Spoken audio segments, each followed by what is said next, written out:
ايه رأيك لو قلتلك ان في عادات غريبة جدا احنا بنعملها كل يوم، ومن كتر ما اتعودنا عليها بقينا مش شايفينها انها غريبة اصلا؟ يلا بينا نشوف.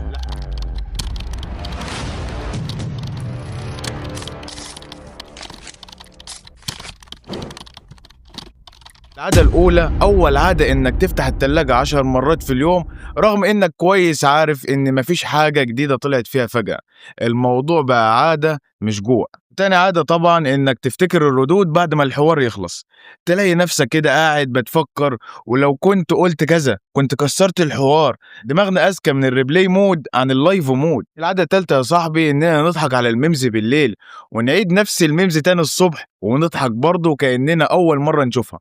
الدماغ بتحب تضحك بس على نفس الغباوة مرتين. بالنسبة بقى للعادة الرابعة، إنك تسهر لحد الفجر وتقول هنام بدري بكرة، وبكرة يجي وتعمل نفس الحركة تاني. أصل عقلنا بيصدق الكذبة اللي بنقولها لنفسنا. الغريب بقى إن العادات الصغيرة دي بتكتشف قد إيه دماغ الإنسان مليانة مفارقات. قول لي بقى إيه أغرب عادات بتعملوها وإنتم مش واخدين بالكم؟ اكتبوا لي في الكومنت وممكن نعمل جزء تاني بأغرب عاداتكم. سلام وأشوفكم في اللحظة الجاية.